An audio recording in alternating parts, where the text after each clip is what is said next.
My name is Dr. Faisal Rahman, and I'm the moderator for today's event. I'm a kidney specialist by training, and I'm the site chief of medicine at University Hospital. And now, after my opening remarks, what's going to happen is I'm going to give the candidates the opportunity to introduce themselves and their platform.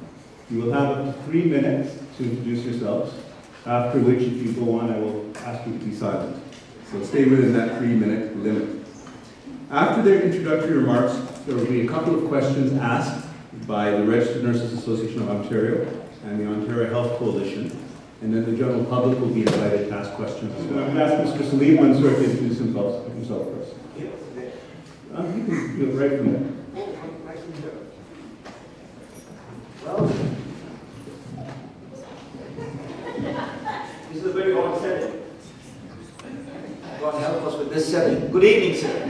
Ladies and gentlemen, I am Salim Mansur, and a candidate for the Freedom Party in London North Centre. I reside in the Riding, and have been a Londoner for almost 2 decades. I'm happily married and a father of a son and a daughter, and I'm a member of the faculty at Western. I have stepped forward from the confines of my relatively serene existence to seek your support as your elected representative at Queen's Park, because I am, like most of you in London North Centre, if not the majority, well, perhaps the majority, because 53% of London North Centre voters did not vote in 2011, and across the province, immensely worried about the future of our families, the state of our province's economy, the degradation of our politics, and the utter dismay with individuals whom we elect to represent us. Ontario is broke. We have to repair the province's economy, and we cannot expect, nor do we believe, that in sending back to Queen's Park the very people who have put Ontario in this dire strait can turn things around. Ask yourself, as residents of London North Centre, can you, in your right mind, send back to Queen Park the Liberal incumbent whose record of the past dozen years cries out shame? Or can you send as your representative candidates of the other 2 big parties whose only appeal is, when you look beneath the rhetoric, that they deserve to replace the Liberals in order to have their turn to do further damage to Ontario with their tired, old and failed doctrines that government is the solution when more and more government is becoming the problem?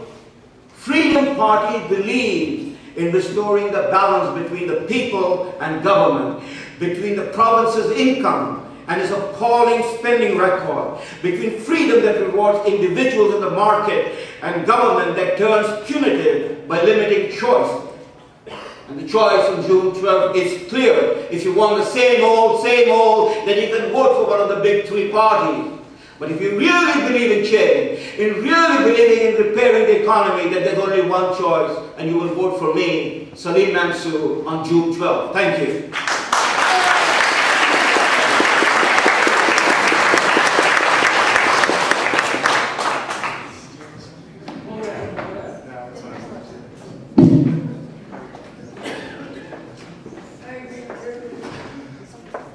Hi everyone, my name is Labonte. I'm the Green Party candidate for London North Centre. I'm going to be honest and open with you. I believe in bringing honesty, integrity, and good policy back to Queen's Park. You're going to hear a lot about scandals tonight. It just happens to be that's the history of the Liberal government. But what I will say is that in the past 10 years, healthcare has improved. I will admit that. What we're talking about now is where do we go with our healthcare now? That is the important question. And that is the answers that I hope to provide to you tonight. I've spoken with a lot of people in the healthcare industry, and what I'm hearing from them is that they do like some of the changes that have happened, but they're tired of the bureaucracy that is blocking them from doing the good work that they need to do. And this is where the Green Party believes that we should be going with our healthcare, with a focus on frontline workers and frontline workers' experiences to guide us where we need to go. We also believe in preventative medicine. By focusing on that, we can reduce the expenses that we have in our healthcare system. And that is what the Green Party proposes to do. So on June 12th, I'm not going to bore you with a long speech. So just on June 12th, I hope that you do vote for the Green Party, because we do want to bring openness, honesty, and integrity back to Queen's Park. Thank you.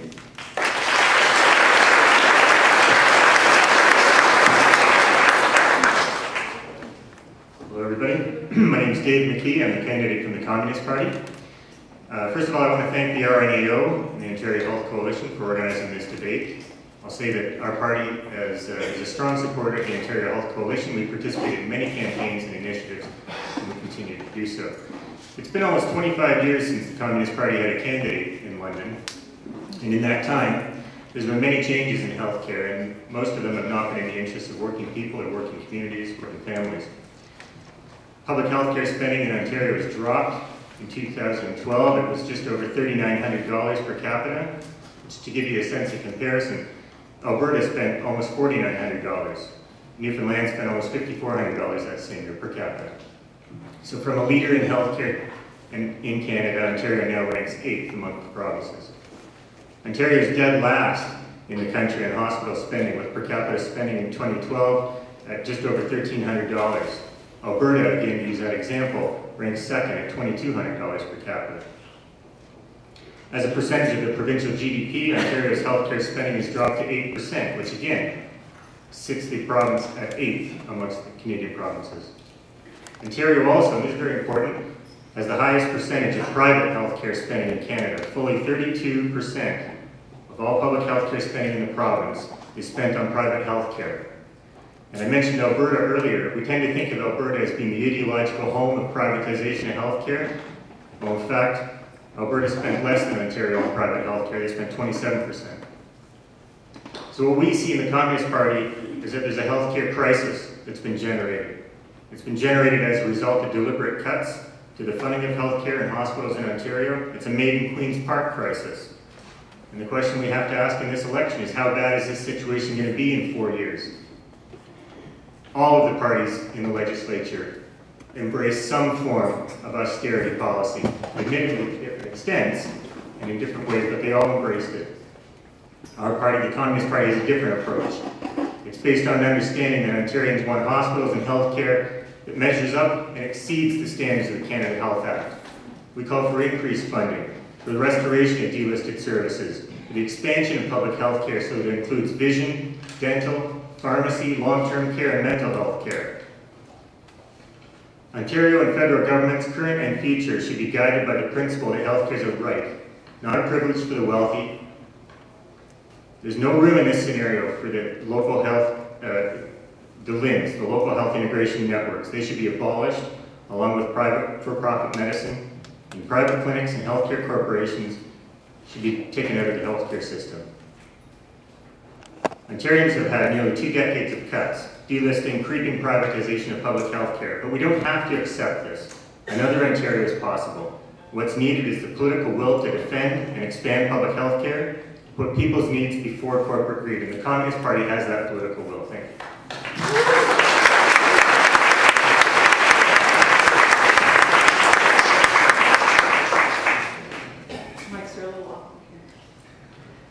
Hi everybody, I'm Branscombe, your proud PC candidate in London North Centre, and I would like your vote on June the 12th. I would like to thank the Registered Nurses Association of Ontario and the Ontario Health Coalition for hosting the event this evening, and I look forward to your questions. Our PEC platform is centered on jobs, and frontline healthcare jobs are a priority for us, because healthcare is the most important service government provides. If we are elected, healthcare funding will continue to grow predictably, so you and your loved ones will receive excellent healthcare when and where you need it. I've been canvassing in the riding since the election was called. Over and over, I'm hearing that Deb Matthews has been an incompetent Minister of Health, and she should have been fired from Cabinet for her lack of oversight and mismanagement. These are premiers, and again, beat or win, we're willing to do that, so now it's up to you, the voters. It also tells us a lot about the Liberals' nepotism and very weak front bench strength. Right care, right time, right place. Right. Okay, so let's talk about a revolutionary new idea, getting value for the taxpayers' dollars to provide excellent health care. The Southwest LHIN spent $25 million in the first 3 years of the Aging at Home strategy. But its waitlist for long-term care increased by over 100 people since the beginning of the program. and ER wait times in the London area remain well above the provincial benchmark. The economist Don Drummond, hired by the Liberals, said despite the title, the LHINs do not integrate key parts of the system. In theory, they have the authority to allocate budgets across the various components of care. In practice, they do not. This is frightening since the LHINs oversee more than $21 billion a year in healthcare dollars. Today, about 40 cents out of every dollar is spent on administration at the CCAC. This is a staggering amount, given that the CCACs receive about $2.2 billion annually to provide health services for patients living at home or in long-term care facilities. Part of our plan is to get rid of the LHINs and the expensive CCAC administration and put those resources into frontline health care. On Deb Matthews' watch, the Orange Air Ambulance scandal is well documented. Millions of dollars were squandered when CEO Chris Mazza was given carte blanche to create a web of companies out of what had formerly been a public company. Where was the oversight? The Liberals had a conference call with the press today, and it wasn't the Minister of Health being accountable, it was John Malloy, a Liberal member who isn't running again, on the call. Where were you, Deb Matthews? The last point I want to make is regarding little Maddie Vanstone, who is 12 years old with cystic fibrosis. Deb, you'll remember Maddie. She came to Queen's Park to ask for Kalydeco, a drug for her rare disease that costs $350,000 per year, or she'll need a lung transplant every 5 years. You said no. I said no. You didn't say no to a $500,000 severance for former Pan Am Games boss Ian Troop. Maddie's lungs, Ian's perks. Maddie's lungs, Ian's Troop. I'm asking for your vote on June 12th. Let's get our healthcare dollars working for patients' care. Let's elect a government that will be accountable with your tax dollars for healthcare. Thank you. Just one point. I will ask that after people introduce themselves, we can leave out the jeering and the booing and try and keep it respectable, okay?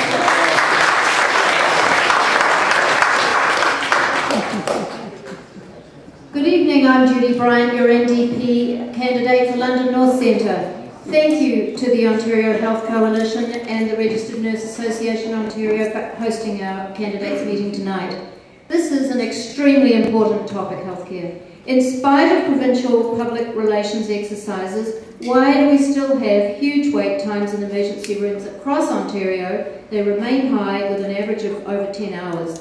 This is especially true in London, where we are seeing wait times that surpass the provincial average and sometimes are the highest in Ontario. Currently, there are 900,000 Ontarians with limited access to primary care. And home care wait times have tripled since 2005, with average wait times of over four months.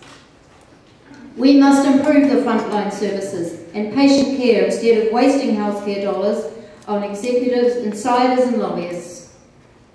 We have a plan to cut wait times in half by hiring more nurse practitioners while opening 24-hour family health clinics, and improving healthcare by assisting families caring for ill and elderly ones with a caregiver's tax credit. Implementing a 5-day home care guarantee to eliminate wait times for seniors in need and eliminating wait times for long-term care beds. Supporting investment in frontline services and preventative health care while ensuring that every Ontarian has primary care provider available. And by ending the culture of corporate entitlement in healthcare executives, strengthening transparency and enforcement. Our plan makes sense. We're ensuring that all Ontarians have a primary care provider by investing in community health centres, midwifery and nurse practitioner clinics. We're funding 50 new family healthcare clinics that will provide 24-hour healthcare services to an additional 250,000 people by 2015. We are addressing doctor shortages by forgiving student debt to new doctors who will practice in underserviced communities. We know that thousands of nursing positions have been eliminated in hospitals across the province in the past number of years, leaving patients vulnerable. Ontario now has the second lowest nurse to population ratio in Canada.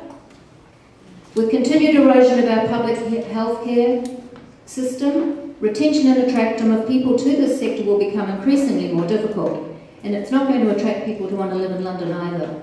At this table today, the NDP is the only party who is committed to fully access public health care for the people of Ontario and people of London North Centre. I look forward to your questions and the opportunity to communicate a healthcare platform that makes sense.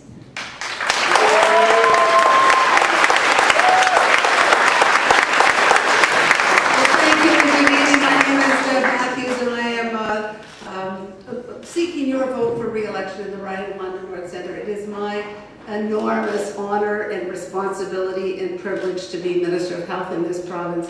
And I want to say a very big thank you to Ontario Nurses Association and to the Health Coalition for organising this event tonight, which, by the way, is the only all-candidates meeting open to the public of this whole campaign in London North Centre. So you've filled a very, very important role. And I welcome the opportunity to talk about how far we've come when it comes to health care and where we think we need to go.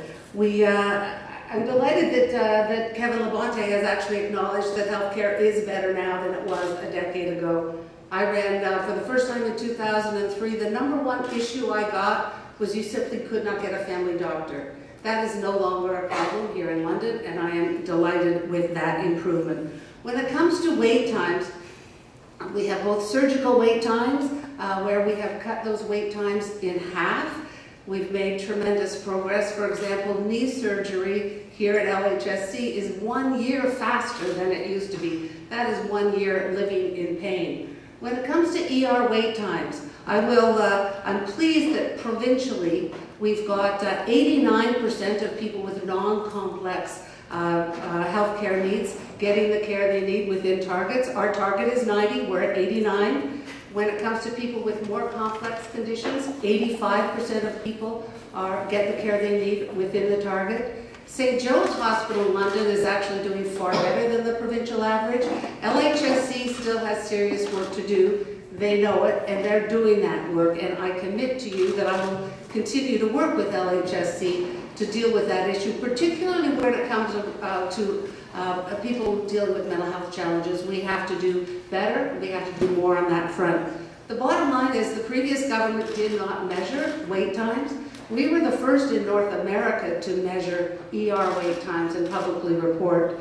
We've got 5,000 more doctors working in this province now than we did a decade ago, and 20,510 more nurses working now than 10 years ago. Our transformation is underway. When I became health minister, I'm a demographer is my training.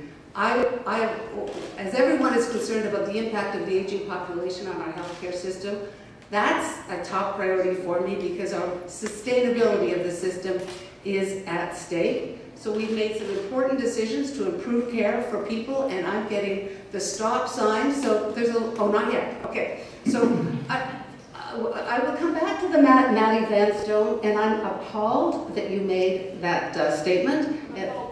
I am appalled that you have your facts wrong. I will stop and look forward to having that conversation.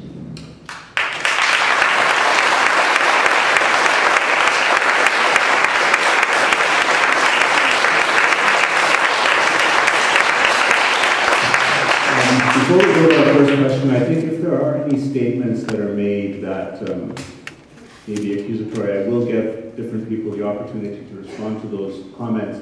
So I would like to give the opportunity to Minister Matthews to respond to that statement.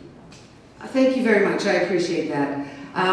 We have a system in this province, a very good system, where we make decisions about what drugs to fund based on the evidence. It is not a political process. In fact, the Minister of Health does not make those decisions. It is made independently. We have moved forward on a pan-Canadian approach to purchasing particularly new and very expensive drugs, because the more people who are purchasing those drugs, the lower the cost. We did have negotiated and completed negotiations with the U.S. pharmaceutical company that produces these drugs for a subset of people with cystic fibrosis. I was very pleased that the deal was concluded and that Ontario is moving forward with getting this drug available. For anyone to suggest that I made a decision is irresponsible, it is wrong, and you have your facts wrong. That drug is being covered, and if you're going to quote Christina Blizzard on this, then I'd say check your quote.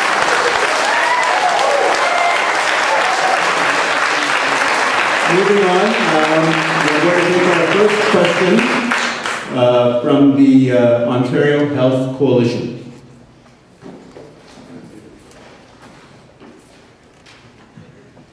Thank you.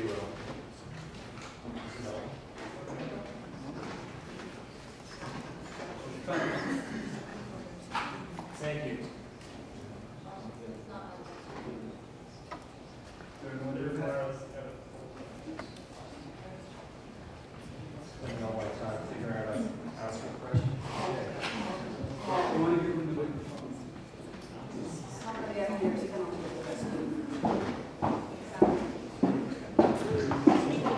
It does sound like it's on. Okay, my apologies for detaining the worthy candidates here. Obviously, I appreciate the reference to this being a very democratic, open, all-candidates meeting, because quite clearly democracy is a little messy, and we're going to have a lot of good debate here by the sounds of it. And as far as the Ontario Health Coalition is concerned, I'd like to address all of the candidates in this question. As a preface, it's been noted already that over 18,500 beds have been closed over the past 20 years. 2,000 of them have been closed in the City of London's hospital system alone. It's now ranking Ontario as the lowest per capita in hospital beds and the lowest in funding hospital rates per person in the country. So the latest provincial budget would have foreseen the hospitals would have seen their funding levels set below the rate of inflation for the 5th year in a row. This would mean more cuts to needed care services, mergers, more movement of services out of hospitals, worse health care, privatization, costly P3 hospitals, and possibly the jeopardization of the universal public health care system under trade deals. What would your party position be on funding of Ontario hospitals? Will you commit to ensuring base funding for hospitals meet inflation and population growth needs? And what action will you take to stop hospital cuts and reinvigorate the public nonprofit sector? Mr. Mansur, I'll give you the opportunity to answer that question first. What we are going to do, and if the good London North Centre citizens and voters vote for me and elect me, what I will do as your representative is hold the line. We have to understand, it is so simple. Ontario is broke. All these three parties are responsible for Ontario being broke. We spend $50+ billion annually. That's 40% of our budget. We are broke. I am wearing the same hat as a father, as a teacher, as a citizen, as somebody who needs health care. I want the health care to be there for my daughter. So we have to fix the thing. We cannot play like these people, Santa Claus, robbing Peter to pay Peter. We have a serious problem. And Deb Matthews can sit and say she's appalled with Nancy Branscombe. How many MRIs? How many X-ray machines? How many RN nurses would we be hiring if under her government, and she's the deputy premier, had not wasted the money, $1.1 billion for the gas plant scandal. Right now, the Mars story is broken and it will likely break the record of $1.1 billion. Debbie, why did you resign like Sheila Cox? She says she's responsible. She has forgotten the Deputy Prime Minister of Canada of her party. Okay, well, we'll have to stop there. You have 2 minutes. You have 2 minutes. You have 2 minutes to answer the question, and I'll stop you after that. Thank you. Kevin? Can he stop putting his hand in front of the other person's face, please? I would appreciate that. I would appreciate that too, thank you. Certainly, thank you for the question. I understand we got a little off track with the first response, but I just want to go back to the funding of hospitals is vitally important. Hospitals are important to the community. They are important to everybody. We would agree that we need to keep a base funding. However, we would have to be honest about how we're going to pay for that. So if that requires that we have to increase taxes or look at other funding models, we will have to do that. He is right, we are broke. We do not have money to pay for a lot of things.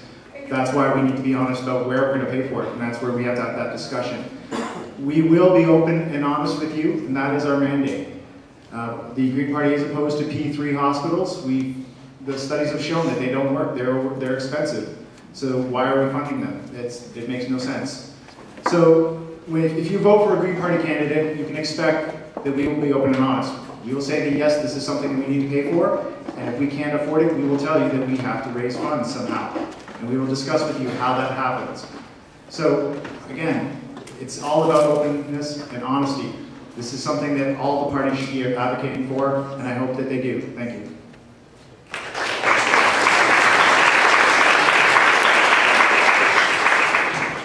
The Communist Party's position is to provide adequate funding for hospitals, public hospitals and healthcare.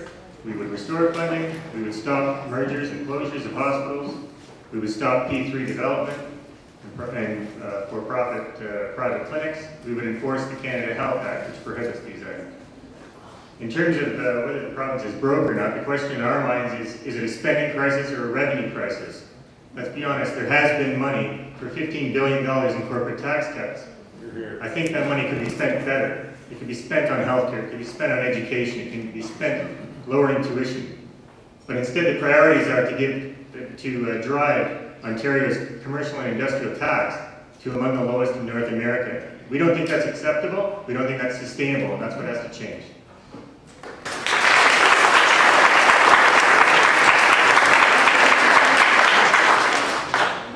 The current government has left the deficit debt so big that it could actually jeopardize the programs that Ontarians hold dear. $289 billion. That's a lot of debt. That's why we're committed to reducing red tape and administration, investing in frontline healthcare in workers like doctors and nurses. Healthcare is the most important service government provides, and we will continue to fund it predictably and make it grow so that you will receive excellent healthcare when and where you need it.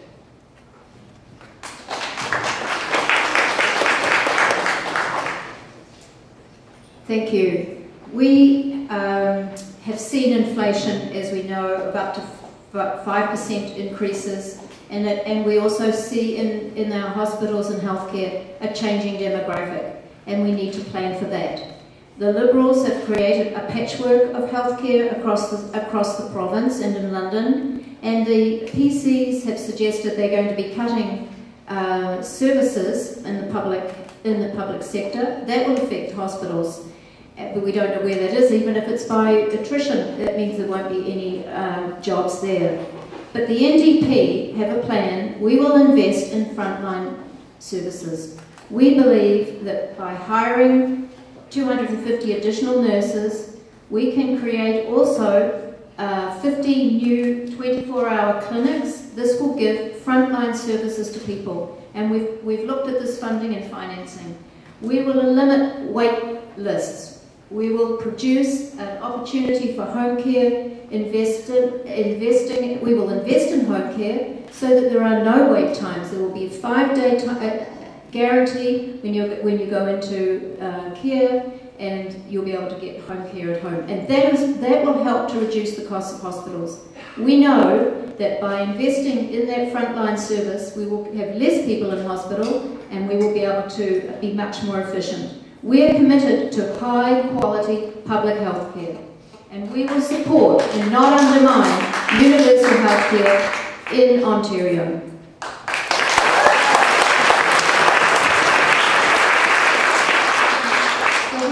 Peter, there you are.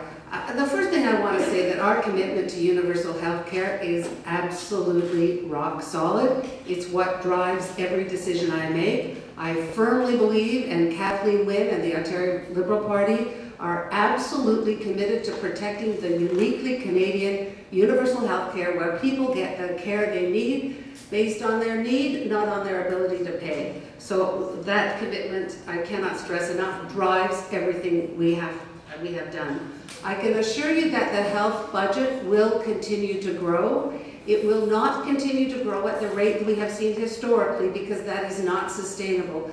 But we also know that we can get far better value for the money that we're spending, because there is still a lot in the healthcare system that is not providing the best care for patients in the most cost-effective way.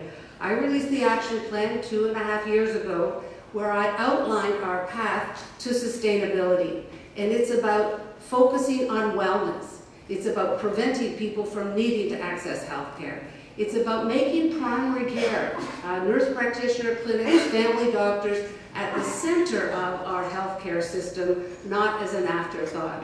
And it's about providing the right care, evidence-based care, at the right time. Sooner is almost always better than later when it comes to healthcare. In the right place, and we know that we have demonstrated we can support people at home with the right support, so we want to support people in the right place, where they want to be, whenever possible, by the right provider. And that's why I was delighted that Kathleen Wynne announced an expanded scope of practice for nurses and for nurse practitioners. We are committed to expanding the scope of practice. You saw when we expanded the scope for pharmacists to give flu shots, we saw tremendous uptake in flu vaccines. Thank you.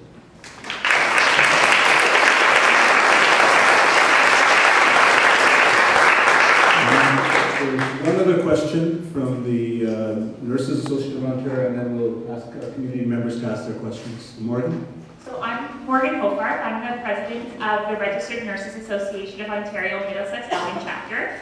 First of all, I'd like to say thank you to all of the candidates for being here for this important discussion on healthcare, and also thank you to the London Health Coalition for partnering with us for the organization of this.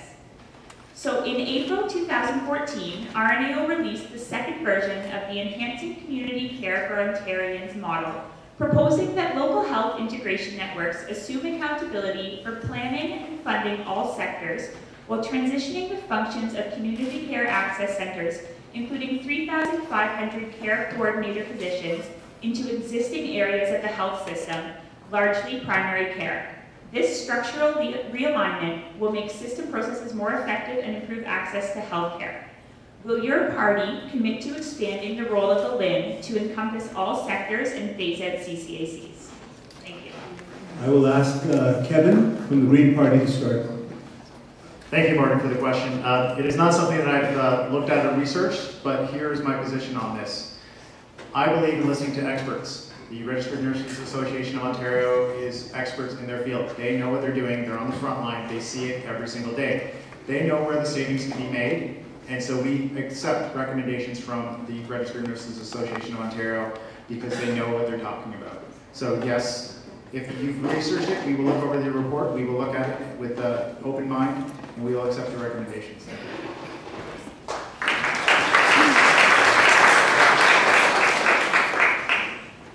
Our party, the Communist Party, submitted a brief to the Standing Committee on Social Policy regarding a review of the LHINs in January 2014.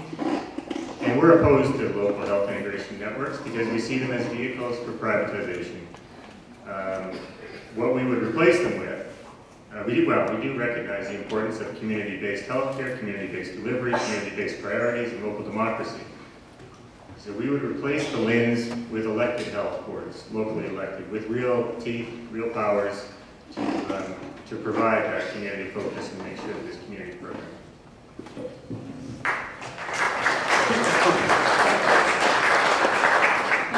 Thank you. I've stated our position earlier on the LHIN, so we don't believe the LHIN should exist. It's just a top-heavy bureaucracy, and that money should be going to frontline healthcare. We also believe the administration of the CCACs should be pared down so that that money also can go into frontline healthcare. We're going to call their healthcare hubs that will bring frontline experts from every aspect of healthcare together at the same table to decide what's best in your community and to work together on actually delivering it. The focus will be on the needs of the patient, not on the needs of the institution. We're pretty strong about removing the layers of middle management and unnecessary bureaucracy, and instead giving that responsibility for coordinated care to organizations that actually deliver health care. We want to deliver care closer to home by expanding home care and long-term care, availability and promoting more types of care in the home, and update the scope of practice for pharmacists, nurse practitioners, and other professionals. So those are some of the ideas we have. Really, our focus in our platform is to get rid of the bureaucracy and middle management, and we believe there's a considerable amount of money there that should go into frontline services.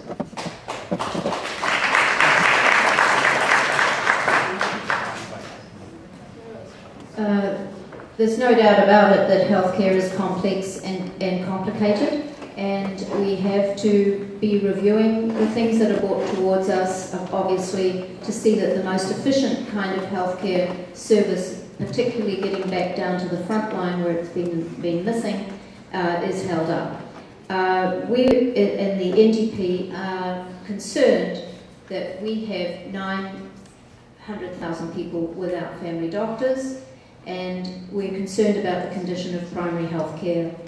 We need to review things and structures within the hospital system in order to go forward.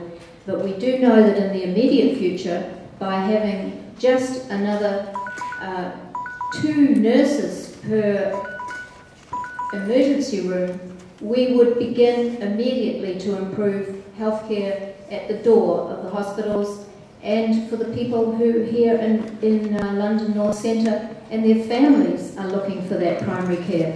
So definitely up for review. That's where I would stand. Well, thank you. And I can tell you that RNAO has been a wonderful advocates for improving healthcare, and I always pay a lot of attention when RNAO stands up and says we need to do something different. I have never been afraid of change. I can tell you that the issue is home care is very near and dear to my heart. I have had to make some pretty tough decisions to restrict spending in other parts of our healthcare system so that we can expand home care. We have doubled expenditure on home care over the past decade. We have doubled the number of people who are getting home care over the past decade. We know that we can free up hospital beds by expanding home care. We've seen enormous success through the Home First program, where people are going home with great supports and actually getting better and stronger and not needing to go into long-term care. So the issue of who provides the service and what the structure is, my mantra is if we can get better outcomes for patients and we can get better value for money, then let's figure out how to do it. Do I think home care needs to be better integrated into primary care? Absolutely. Does it need to be better integrated into hospital-based care? Absolutely. We are moving very strongly in that direction. In fact, just prior to the opposition parties forcing an unnecessary election, I established a working group to give me advice on what we need to do to really solidify the role of home care in Ontario.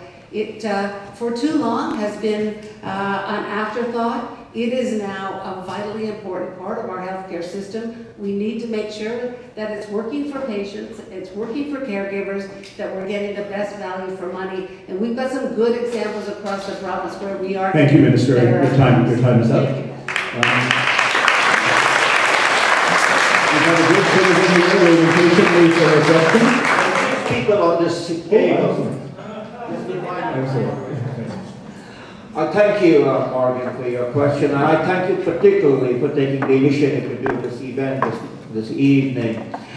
I believe if I was your member, that I would be paying very close attention to what you're saying, as I would be paying very close attention to everybody in this service, in the healthcare profession. I have family members who are in the healthcare profession, and I know how hard they work, how dedicated they are. But you know, Morgan, people in the healthcare profession, at least the doctors, and here is our moderator, a physician, take the Hippocratic Oath. And part of the Hippocratic Oath is not to do any harm if you cannot do any good. Members sitting on the other side, don't understand what is hypocritical. They have busted our economy. You, Morgan, and your co-workers in the healthcare industry are not alone in an island by itself or a ship by itself. If the ship is sinking, if it is leaking, if it is keeling over, then you are going down as I am going down. We have to get it right. Ontario is broke. I am pledged to get Ontario back again. That's my pledge to you. That's the pledge to the healthcare workers. Thank you. We'll go to our first question. My name is Kenny Moore, and I'm a cancer survivor. Which means I know what health care is. The past 3.5 months, I had 2 PSWs that went on sick leave. I did not get a guarantee I'm going to have them during the week to have a bath. Imagine going without a bath in a week. And I'm in risk of losing my home because I don't have the care. And being on disability, I just wrote down on the back of my pledge card what we get for a disability. $4.79 per shelter. The total of our disability check a month is $10.88. The cost of living in London is $1,800. We're short $800 a month.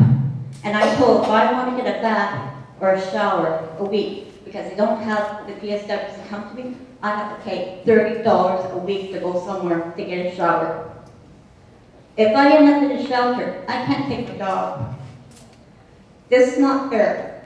And every year we get a 1% raise, which is supposed to be cost of living. It's not cost of living. I don't have the money to pay someone to come in and help me.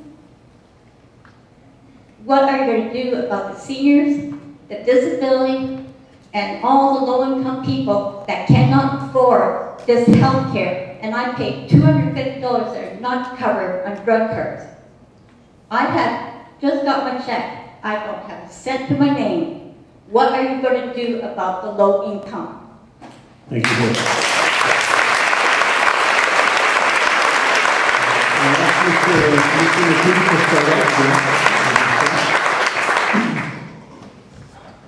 There's two main answers that I can provide you with from our party's point of view. We understand that there's a relationship between economic conditions and health and many other factors, but that's the topic we're talking about today.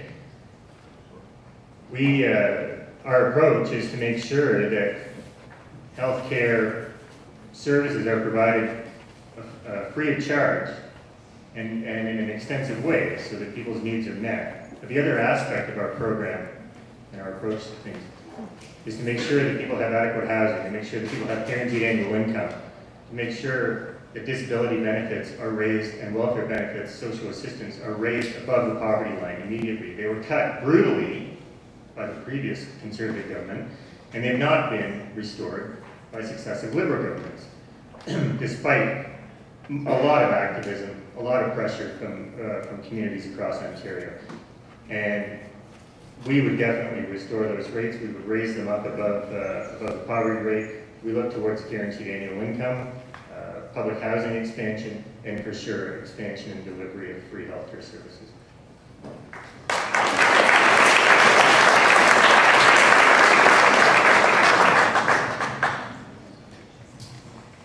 So, I go back to my original premise, which is different from my colleague here. I think when we've got such an accumulated debt in the province of Ontario, it really does undermine all of the things, the good work that we want to do. $50 billion a year is healthcare. $11 billion a year is the interest-only payment on the debt. $11 billion. There's a lot of services we could provide for people if we didn't have such a great big debt to worry about. We've got an incoherent system. Speaking in general terms, the Select Committee on Mental Health and Addictions, we do not have a coherent system. Mental health and addiction services are funded and provided at least 10 different ministries. Community care is delivered by 440 children's mental health agencies, 330 community health agencies, 150 substance abuse treatment agencies, and approximately 50 problem gambling centers. you can't even imagine the chaos with so many agencies trying to operate. So you need to have a streamlined system and a coherent system of care with the patient at the center. So for this lady's particular case, I mean, this is shameful. This is shameful. Judy and I face these issues at this city all the time with trying to balance the budget and trying to provide the care that we need in the social services for the people in our community. So we see this day in and day out. But we've got to have a strong economy, we've got to have jobs for people, and then we're going to have the money to do what we need to do to provide the services for the people in need. And there are a lot more than yourself, and I do thank you. I think we've got people with disabilities that are underemployed in Ontario. The unemployment rate for people with disabilities is a lot higher than the general population. So we've got a tremendous amount of work to do to get a level playing field for everybody in this province.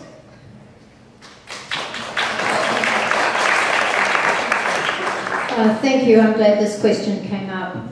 I think that home care is just part of frontline healthcare. And good home care keeps people out of hospitals, it helps the doctors, it's just an efficient way to go. And the promise was broken. We were supposed to have a 5-day home care guarantee, and it didn't happen. The wait lists are up across Ontario, sometimes up to over 200 days that people have to wait in some areas. And this is a waste because it's not making effective frontline healthcare. We at the NDP have already committed to put aside $30 million a year. And of that, we will be looking for 10 million of that will be an investment in nurses, so that the nurses are available to come when necessary, but particularly PSWs. And I happened to meet a PSW on my first week out, and I was just appalled at the conditions and how he was struggling to keep his family going, even because he had to create a business in order to be able to contract himself out to work. It was just an eye-opener. Of that 30 million, another 10 million will be going to non-nursing support, such as physiotherapists or social services, according to the need of the person who's being served. And another 10 million would be used as a flexible fund to enable us to build capacity here. We believe that home care should be available to everybody, and we will also be looking in that, within those 30 million to increase the wages of the PSWs, because they need to be remunerated.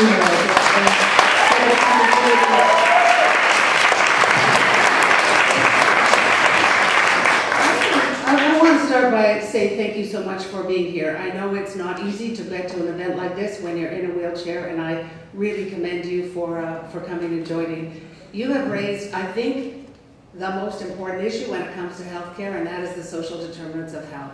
We know that poverty and illness go hand in hand, and we have made important but not enough differences when it comes to getting people out of poverty. I was very proud to have chaired the Cabinet Committee on Poverty Reduction. I was very proud to have been the driving force behind the Ontario Child Benefit. In the budget that was rejected by the NDP, we actually increased the Ontario Child Benefit. In the budget that was rejected, we actually increased wages for personal support workers. In the budget that was rejected, we announced the beginning of what would be transformational when it comes to seniors' poverty, and that is a retirement pension plan. You know, we used to pride ourselves in having very, very low rates of senior poverty in this province. Those numbers are growing. That's why we need a pension plan so people can retire with dignity. In the budget that was rejected was significant investment in housing, over 1,000 housing units. If we are elected, we will reintroduce that budget. We will reintroduce the legislation so we can move forward to increase compensation for personal support workers and others. I just have to respond to the NDP broken promise. Just to put this in perspective, they're promising $30 million for home care. Our budget contained $270 million. So you've got good goals, you just don't have the money backing it up.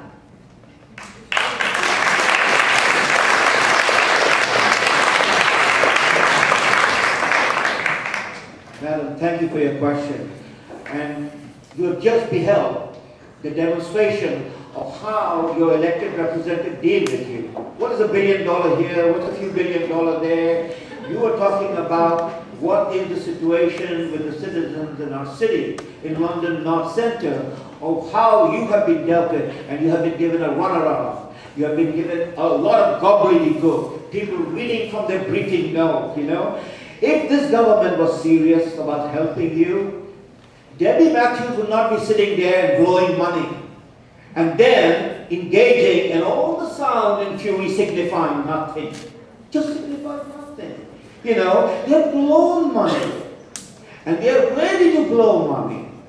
We have $50 billion in healthcare, and they said they're going to add more, which means whatever pittance that you get from them, if they have the charity to give it to you, that money will be driven down because of the cost of money that drives up the value of money. And economics they don't know.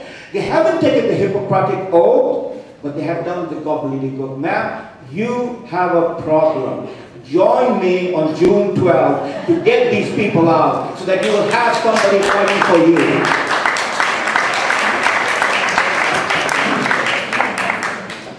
I'm not going to read from my briefing notes because I have none. First, I want to address your story is very touching. I'm listening to it and I'm heartbroken by what you're going through, and I do apologize for that. I wish I could help you more.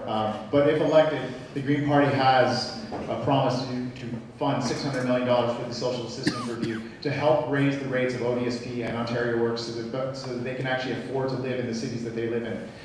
We would also push, just like my communist friend here, for a guaranteed annual income so that no one goes below the poverty line, so that there is that safety net there. Poverty does matter when it comes to healthcare, and we need to address that. And that is where the Green Party believes that we will be open and honest with you. We want that guaranteed annual income because it works better than what the system we have currently. Thank you. I know there's a long line on that side, but there's going to be one more question from this side, and then I will be coming back to that side. Okay, so sir, you've been waiting patiently. My name is Hector McClellan, retiree senior.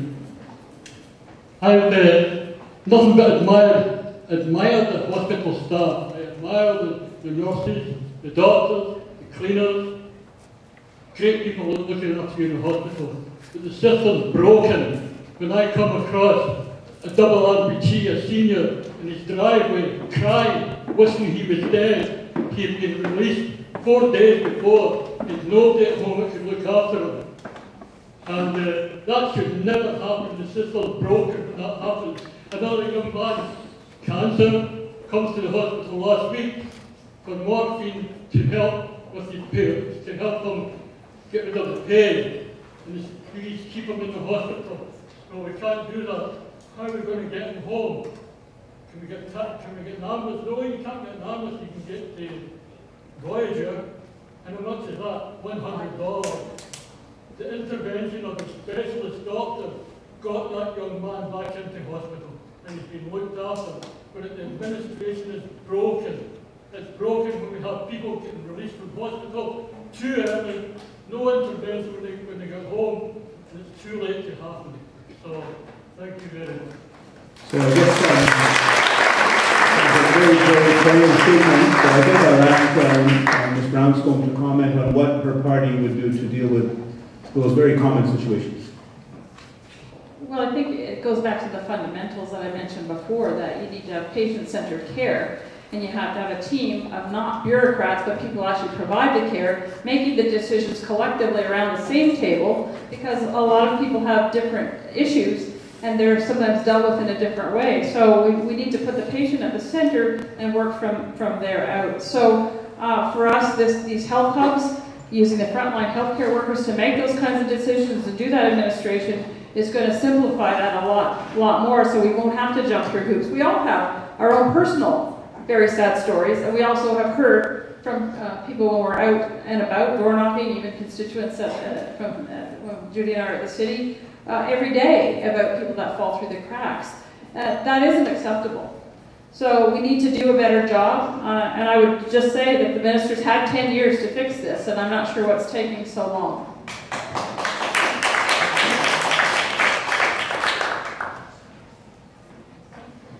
The ageing demographic, of course, is contributing to this, and these wait times and the availability of long-term care. Long-term care is a necessary step from the hospitals when people need particular kinds of care, and at the moment they get bumped around between alternative levels of care beds. The NDP are very aware of this, and we're very concerned about the waitlist crisis for these beds. We will eliminate that by creating another 140 long-term care beds, and that will also mean that the people that need to be in long-term care will not be in the alternative care. So someone in this particular situation, it sounds to me as if they needed to be in the long-term care when they were leaving the hospital, and that gap has to be closed. And this is where I'm convinced that our plan to look at the front line services, which is where the money is not getting to, at this stage, we have to do that. That's where we need to be, and that's where the people need it, because we need to keep the hospitals moving and people getting back home where they do improve better. Thank you. You know, there's something that's happening in the healthcare system now that I think is the most exciting thing to have happened, and that is the creation of something called community health links. Some of these have been established in parts of the province. They've been going for a year and more. Others are just getting established. London is one of the places where it is just getting established. Here's what health links do. They focus on the people with the most complex conditions.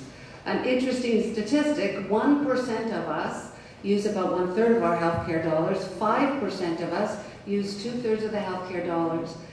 People with complex needs are not getting the kind of care they deserve for their care and for the system. So they have many different doctors prescribing different prescriptions. They're not getting coordinated care.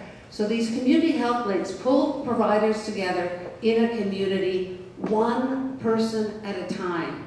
And what we're finding with community health links is they actually look at the needs of an individual. They start by asking them, what do you want? I know you want your home, right?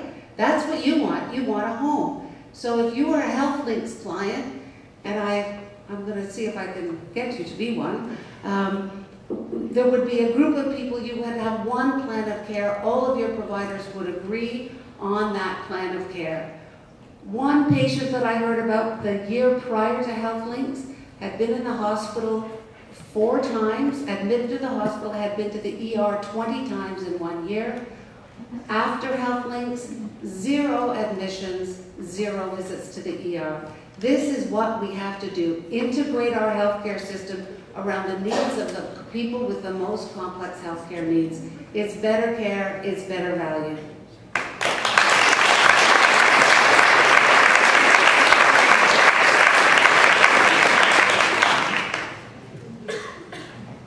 Well, Debbie Matthews had almost a dozen years to fix the situation, and still she's fixing it. So you can guess, you know, give her another dozen years and we will be that much broke and we will still be fixing it. Look, all that is being said over here, the matter is simple. Ontario is broke, we have to repair the economy. None of us sitting on this table are seeking to get elected to being your director of your medical hospital or president of your university and colleges, you know. Let the specialists draw up the plans, present how best they can effect and manage the $50 billion that is already on the table. It is not for me to tell my good friend the doctor here how best he can treat the patient. My responsibility, if I'm your elected member, is to see that $50 billion is there, it is not being wasted, it is not being fed on corruption, it is not being mismanaged. That's the promise I am making, unlike my friend Debbie Matthews, whose predecessor had to resign. Do you, any one of you remember that? David Kaplan? Resigned because of e-health. Debbie Matthews responsible for the orange scandal. Has she resigned? No. How many more scandals can we afford? That's the question.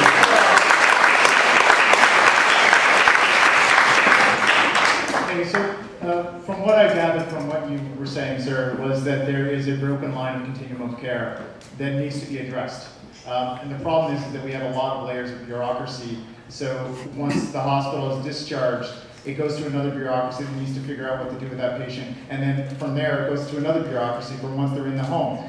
And that is where the lines need to be fixed. And what I'm hearing from Nancy and Deb is that they agree on something, which is probably going to shock a lot of people, that it needs to be client-focused. And from what I've been hearing from all of the frontline workers that I've spoken to, is that's what they want. So that is what's happening now, is finally, the politicians are listening to the frontline workers and the patients and trying to figure out how to best deliver that. And the Green Party agrees with that. And so we applaud the Conservatives on this one, we applaud the Liberals on this one, we applaud the NDP on this one. They're finally making some sense.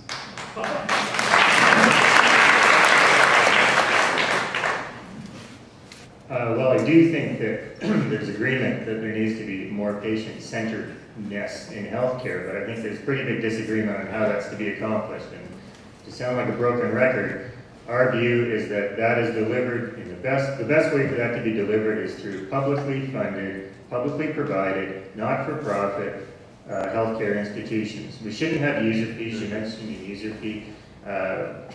This isn't about complex needs. This is about basic healthcare needs. And as long as things aren't funded properly, the Conservative white paper on healthcare wants to cut $4 to $6 billion. How is that going to provide for patient-centered healthcare? I fail to understand this. It needs to be properly funded. It needs to be properly maintained.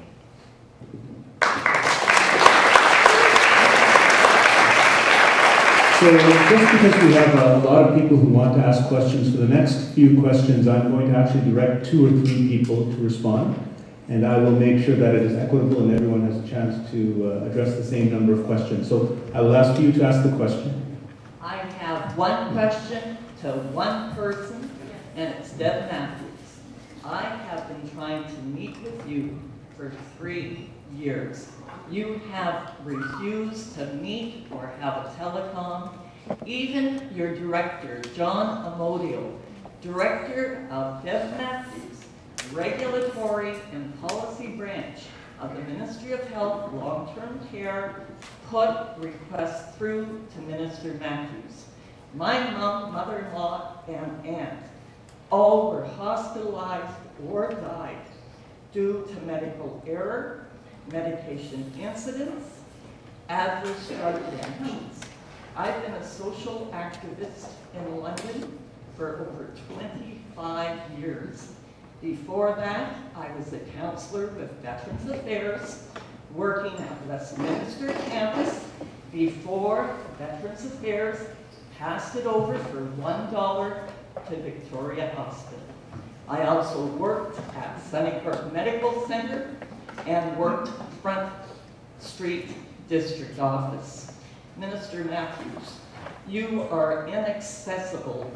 I have this much correspondence over 3 years. You denied requests when my MP Chris Bentley, his staff member, Carol Donnelly. Okay, dear. I will wrap it up, but I have one question only. Because I have this much, and I brought handles of articles the London Free Press has printed. All I get are responses from her correspondence unit or client service agents, because that's the barriers now, the Service Ontario, and I do not get a response. They don't know what the heck I'm talking about. Thank you for your time. Well, if I can just say one last thing. She's denied to accommodate my serious disability. I have severe rheumatoid arthritis. Last year, Health Canada's director, David Lee, came to me and asked me to work with his policy group. I teleconferenced with senior policy analysts at Health Canada. My work helped lead to Bill C-17 that will make it mandatory to report adverse drug reactions. Okay, dear. I'm going to have to end it there. I'm going to give Representative Matthews, Minister Matthews, an attempt to respond. I will kind of address the question as well, Minister, so that, and I'll ask others to comment as well. As a physician, this is something that I do see a lot, which is harm, patient harm, and you're talking about the Hippocratic Oath, patient harm from medication errors. And the most common reason for that, unfortunately, because in this province, we lack the ability for all pharmacies to be connected. We lack the ability for us to access a single medication list that should be available on a computer screen. And what we get when a patient comes to us in a coma or after having a stroke or a heart attack is a medication list that is meaningless because the pharmacies are not linked by the same computer hardware system, which should be an easy fix and an easy win. And patients come to harm because of that, because of drug withdrawal or being prescribed medication that they are no longer on. So maybe I'll give you a chance to address her concerns, but also I want you, and I'll ask a few others to comment on why we cannot fix this issue with knowing what medication the patients are on. I have to stop you there, ma'am. Go ahead, please. It's reporting adverse drug reactions, sir. Dr. Roy Butler at St. Joe's Healthcare, it's the reporting system. They were being sent to the CIHI instead of going to Canada Vigilance that keeps the database. So, you know, perhaps what we could do is if you can stay after the meeting, maybe you and I can chat then.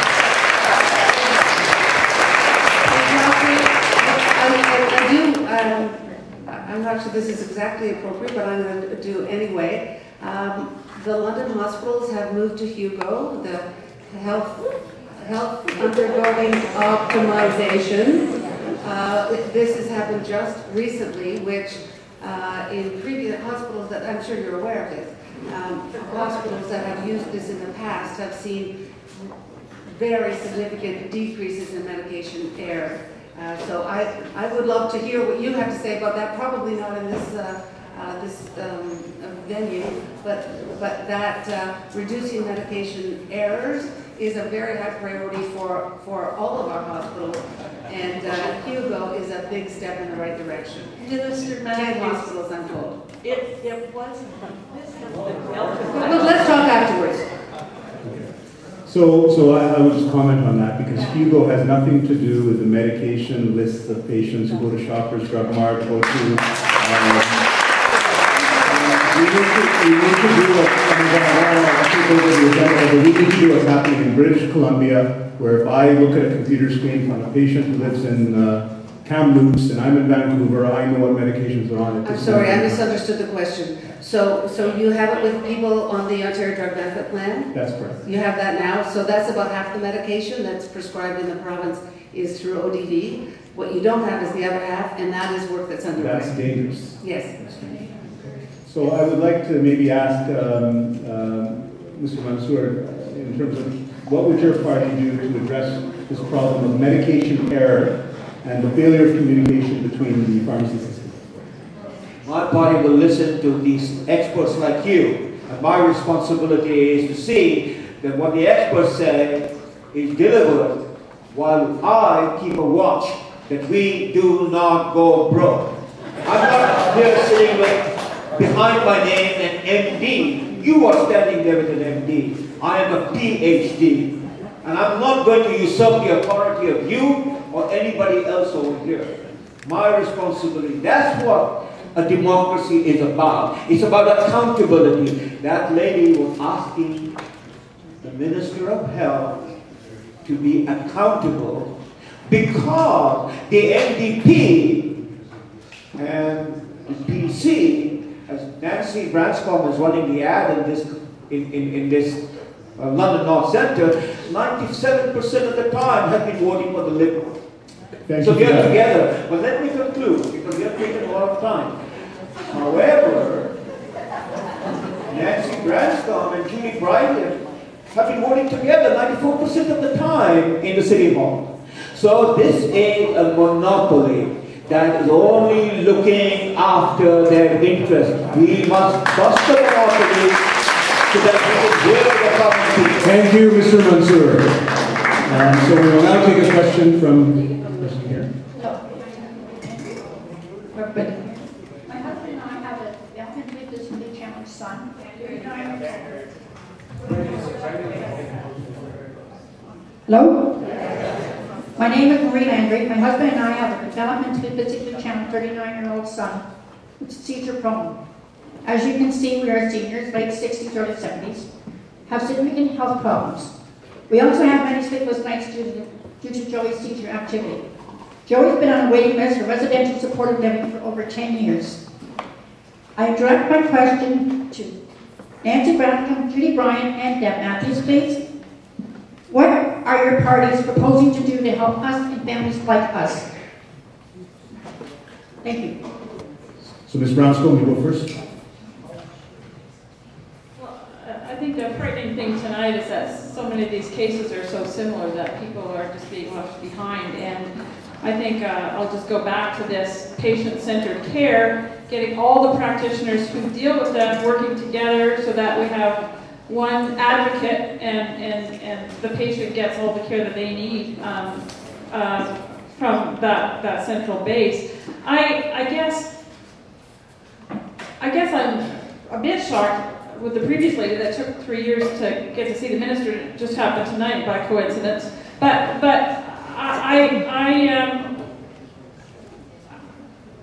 I'm just appalled. I mean, I have a closing remark, so I'll talk about my own situation. But people are paying out of their pockets.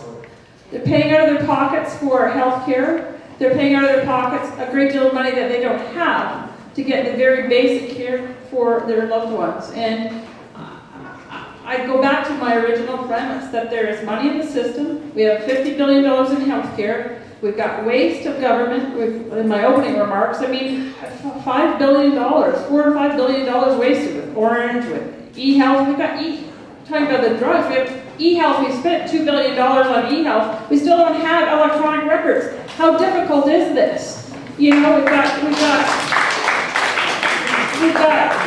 people in the province that are experts at putting computer programs together, but for some reason we can't do this simple task. All that stuff to be integrated will help all the people that are falling through the cracks because it's for all those reasons. Thank you, Ms. Branscombe. Ms. Bryant? Well, I do understand that we're trying to fix a system where there is not a flow from one area to another. We have, of course, I mentioned earlier the ageing demographic, which is putting more and more pressure on long-term care. This is a long-term care issue, I believe, and I think that the crisis with the wait lists is extremely difficult, and this is why the NDP are looking to do a long-term program, a long-term care program by adding 1,400 additional beds. I'm just not sure of that particular case, but that's one of the things where we believe it will free up and make a more efficient frontline healthcare service. Marie, I want to say thank you very much for raising what I think is a very, very important issue, and that is we have not done the job we ought to have done to support families caring for members with developmental disabilities.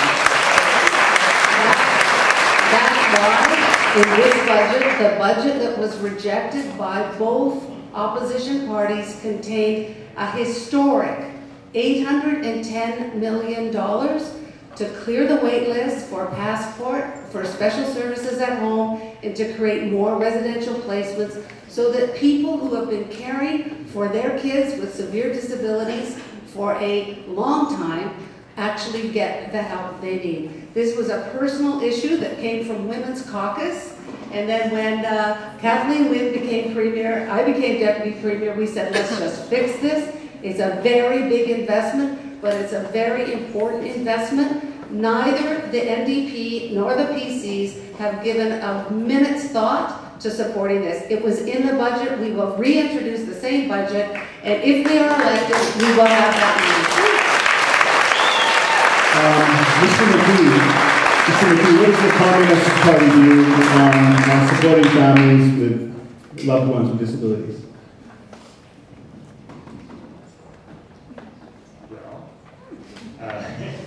It's a priority for us as well, but I mean, I'm going to risk sounding like a broken record here. I just reiterate that I think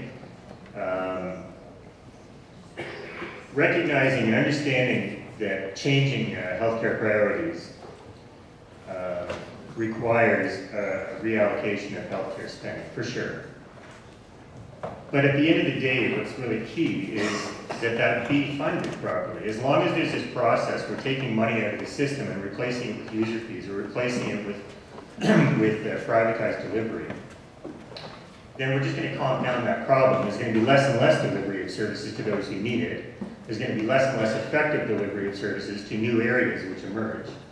And there's going to be poorer and poorer communication from community and community need to policymakers. So we really do think that a big part of it needs to be a mindset change with a priority. Healthcare is a right, not a privilege. It needs to be delivered as such. And that would address that problem, but it needs to be refunded so that we're actually funding it properly and have the capacity to do these things. Yeah. All right, sir, so I think... my name is Branscombe, and my question is actually for Mr. Salim Mansur and Judy Bryant. I'd like to talk about the economy. The economy is in shambles. Industries and factories are leaving these problems and jobs due to red tape and energy costs. And I was wondering what you as parties will do for the economy here. Thank you very much. Thank you for that question. I mean, we have been talking about, I have been talking about that Ontario is broke. It is so ironic that here I sit on the right. Everybody to my left is a shade of my good friend, the communist, who wants to make Ontario even more broken. He said 20 years since that a communist has participated in a debate. Well, in the last 20 years, my communist friend, Soviet Union fell apart, China turned around, and Dave McKee is a perfect example of Rip Van Winkle waking up 20 years too late as his clones want to bankrupt the economy. So yes, my friend, we are in desperate situation, in dire need to have some adult in the room in Queen's Park. So if you vote for me, you will be sending an adult, and we will put these people where they are, or should be, back to being Rip Van Winkles. Ms. Bryant?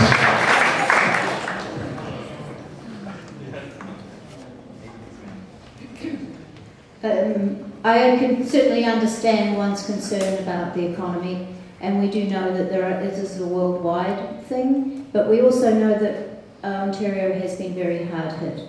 We do know too that by, I'm thinking about the healthcare thing. How are we going to keep affording it?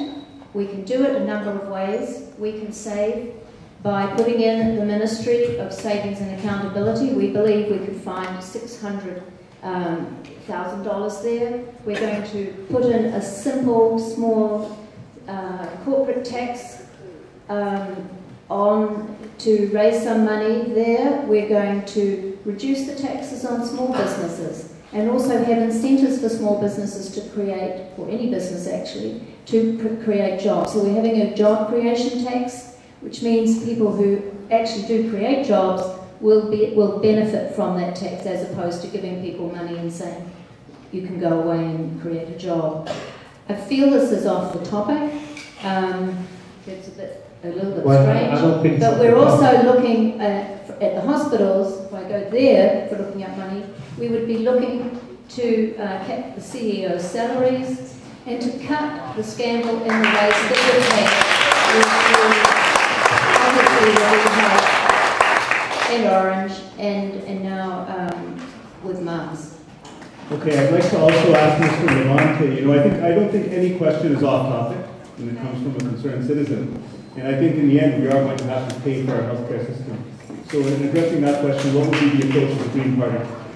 Certainly the fact is that the economy is broken right now. We're going through a recovery, we're trying to get better, and unemployment causes stress, which is a healthcare issue.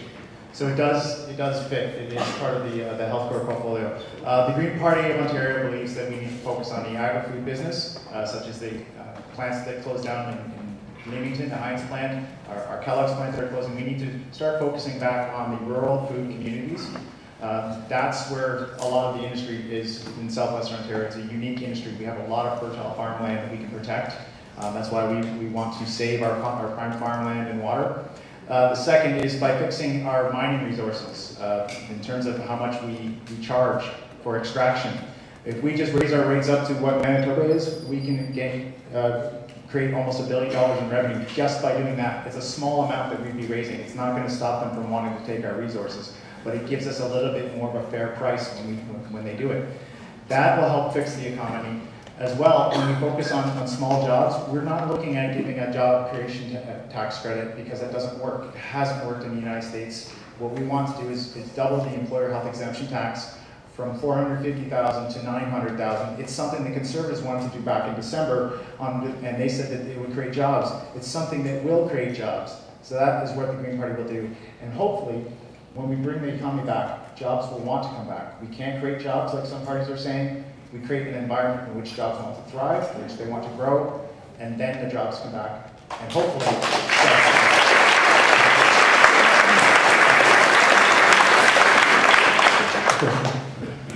Good evening, everyone. My name is Vicki McKenna. I'm a registered nurse, and I'm the provincial vice president with the Ontario Nurses Association. But I've been a healthcare worker here in the London area for over 30 years now. And the 60,000 registered nurses and 14,000 nursing students have a lot of questions and concerns about our system here in Ontario. But my question tonight is going to be about long-term care. And I am there, myself and the nurses that I represent are very worried about long-term care and the capacity to provide the care that's required in our long-term care facilities. The health care and psychosocial needs of the residents in these long-term care facilities have done nothing but rise and become more acute over the last number of years. And the number of nurses that are available to work or have the ability to work in healthcare facilities like this are less and less. We need registered nurses in our long-term care facilities. We don't have enough. We need healthcare providers. Can I have the question? Can I have the question, please? What are you as candidates going to do to increase the number of nurses in our long-term care Okay, facilities? this question I'm going to direct to 3 people. Mr. McKee, what will your approach to this problem be? We would increase funding. We would do it by taxing corporations. And we would provide nurses and improve long-term care and do it in a way that's publicly owned and publicly delivered. Ms. Branscombe. I'm beginning to sound like a broken record too. We believe that there's a waste of bureaucracy in the system. We believe that the frontline healthcare workers have been the ones that have suffered for it. And that is, as a first priority, what we would do. We believe that there's money in the system that's not going to the right place. And our focus and our priority is to get back that money to frontline healthcare workers, and that includes nurses and doctors. Minister Matthews. Well, thank you very much. Where did Vicki go? There you are. You know, I'm so glad this question came up because as our population ages, more and more people are going to need more specialized, more intensive care. And what we are finding, and not surprisingly, is that the better we do in providing care in the home, the more acute the needs are of people living in long-term care homes. So we actually have taken the Denmark experience to heart. Denmark decided in the 1980s that they would actually focus on the continuum of care. Currently in Ontario, we've got home care, and we're increasing the supports in home. We don't have the full continuum though. We've got hospital, long-term care, home care. We need to really build up that supportive housing continuum of care, because people in long-term care, we know, are having, you know, there are more people with behavioral challenges. That's why we've invested heavily in Behavioral Supports Ontario that focuses on non-pharmaceutical approaches to behavioral challenges. I was very pleased to announce we're adding nurse practitioners to long-term care homes. This is so important because people who live in long-term care homes need access every day to primary care. They can't wait for the next week for the doctor to come to diagnose them and prescribe medications for a simple infection. We need nurse practitioners in long-term care homes. We've committed to the first 75, but we absolutely know where we have nurse practitioners, we get fewer trips Thank to you, the Minister ER, Matthews. fewer trips. I'm going to give Mr. Mansur, who's inviting the opportunity to answer this question, so go for it. Yes, very much so, and thank you for the question. Long-term care is important, primary care is important, everything is important in the front line that you are faced with. We have a demographic problem here if you're going to be talking about long-term health problem. We have an aging population. My students tell me that they are moving out. They're graduating and moving out of the province. They're heading west, they're heading south, they're looking for job elsewhere. So if we do not have a population to sustain our pensioners, our old age, how are we going to deal with this, Debbie Matthews? How are we going to deal with this, Nancy Branscombe? We come back to the question of economy. We have to make Ontario once more the engine of our federation. It was so. You all might remember, we were the flagship of the Canadian Confederation. We were the engine of our economy. We were not a handout province. We were a province that was delivering support from Prince Edward Islands to British Columbia. Thank you, Mr. Today Mansur. we are, on the receiving end of it. Thank you, Mr. Mansur. Your time is up. Seriously about economics. One thing I've learned is that politicians are very verbose, so I'm now going to limit them to a 1-minute response. Also, for the people asking the questions, I don't want long statements. Make a brief statement if you have to and ask the question quickly. You go. Proceed. Hi, my name is Alice Collins. I'm a volunteer with the Heart and Stroke Foundation. I have a brief preface, I promise. The cost of treatment of chronic disease and associated losses in productivity is estimated at $80 billion annually. However, this amount will rise as the prevalence of chronic disease rises. For example, by 2020, the economic burden of diabetes will increase from $12.2 billion to $16.9 billion, while the economic burden of dementia will rise from $15 billion in 2008 to $153 billion in 2038. My question to you is, will you invest more in health promotion and prevention of chronic diseases in Ontario, and how? Thank you for the question. I will direct the question to Ms. Judy Bryant.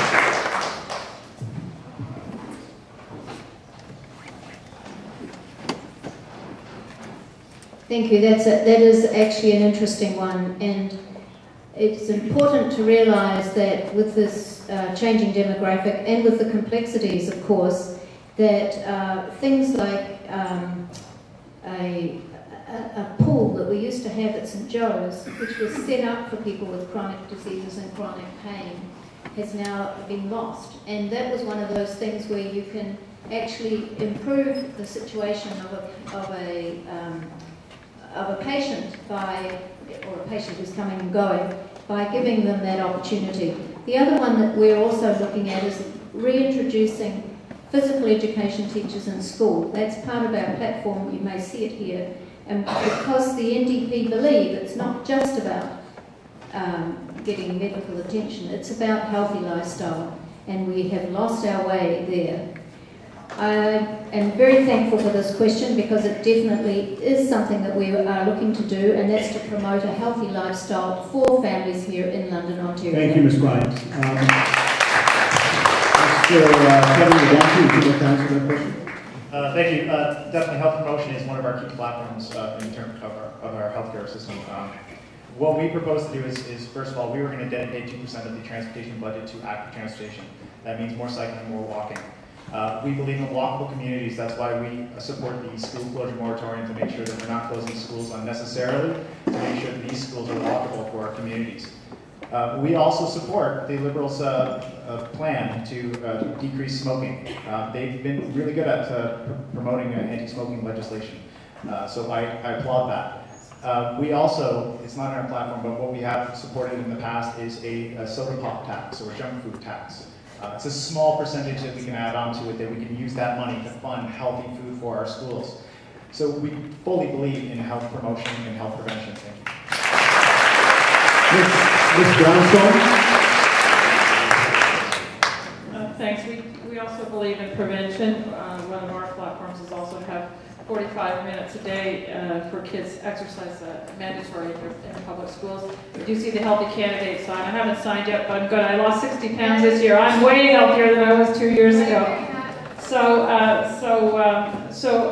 Obviously, chronic illnesses is what's concerning us now. Alzheimer's, diabetes, heart disease, those types of things. The healthcare system is not set up to provide the best care for people with those chronic conditions. And again, I'll go back to we have to treat them as a priority. The patients have to live over long periods of time. It's a leading health challenge of our time, and for those of us on the baby boomer generation, we're approaching the stage where we're going to require more and more health services. So the system we have set up now is geared for more short-term stay and not long-term stay and not chronic conditions. So we actually want to change the focus. Thank you, Ms. Branscombe. So guys, we're running short of time. I'm going to take 2 more questions, and then I'm going to give an opportunity for the candidates to give their exit statements, and then we'll conclude the event, okay? So I'm going to ask the young gentleman here to ask the question. You're so nice to call me again. Hi, my name is Sean. I live in your ward. First of all, I want to thank, I'm not a member of any party, but I want to thank Kevin Labonte for actually talking about other parties and what they did right.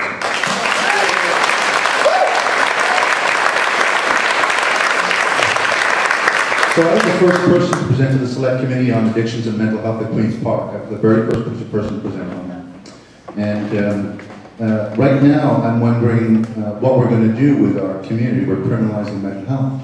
What we're doing is that the police are often the first person to respond to mental health issues in our community, and this is really expensive.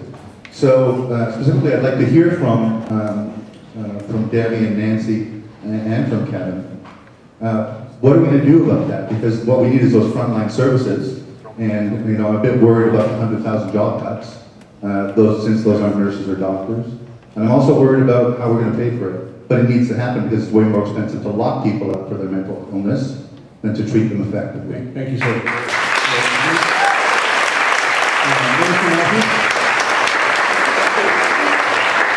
Thanks for that question, and I really do think that this is an issue that we could have a whole debate on, specifically around mental health and addictions. You are absolutely right. The worst place for someone with a mental health challenge to be is in jail. So that's why we've invested in the 24/7 crisis response team, which the frontline police tell me is making a real difference. It's not the end. We are not at the end of this. We are just at the beginning of this.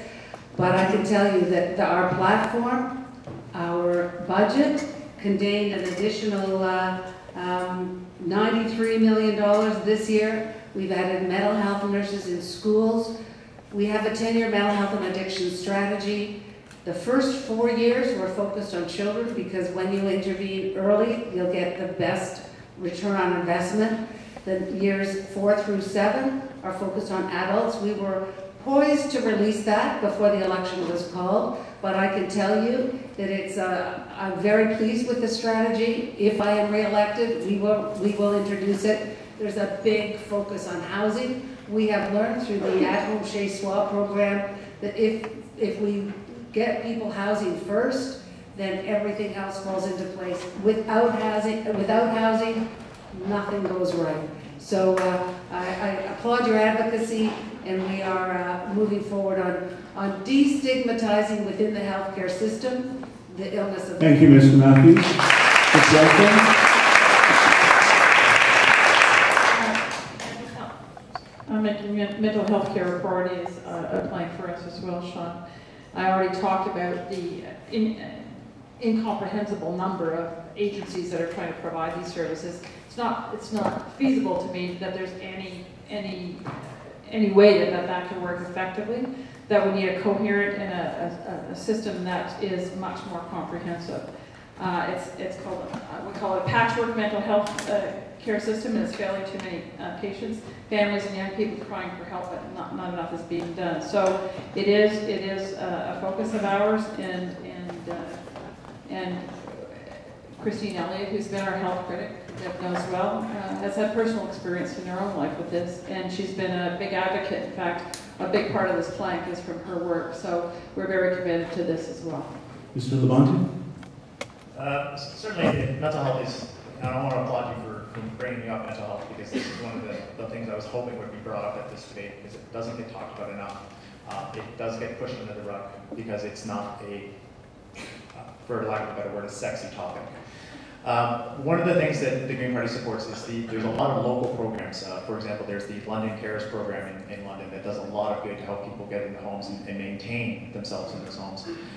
Those are programs that we would like to support more and help them broaden their reach so that they can reach out further in the community. That's where we think we need to focus on, because mental health is unique for each individual. So we can't just have a one blanket approach that's going to address it. Each individual has a unique need. Now, addressing it from the police standpoint, we definitely need more our police officers to be well trained on identifying mental health issues and not stigmatizing them once they get to the scene.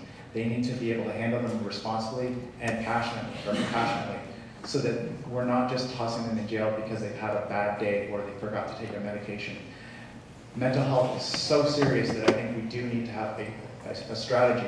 And if the strategy we do have needs to be updated and reviewed so that we can make sure that we're dealing with the best practices, and it needs to be ongoing. It can't just be set it and go. We need to continue to look at it and look at what's happening. Thank you, Mr. Labonte.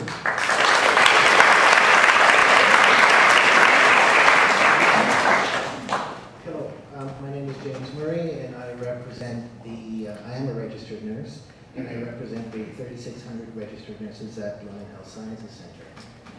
Nurses are calling for an end to the underfunding of hospitals, in particular the 0% for hospital-based budgets. We know this underfunding of hospital results and hurts patients' care and ends up with cuts to registered nurses. London has lost approximately 140,000 nursing hours over the last 2 years, cut approximately 80 RN positions over the last 2 years, and has recently announced another 52,000 hours of registered nursing cuts. What will your party do?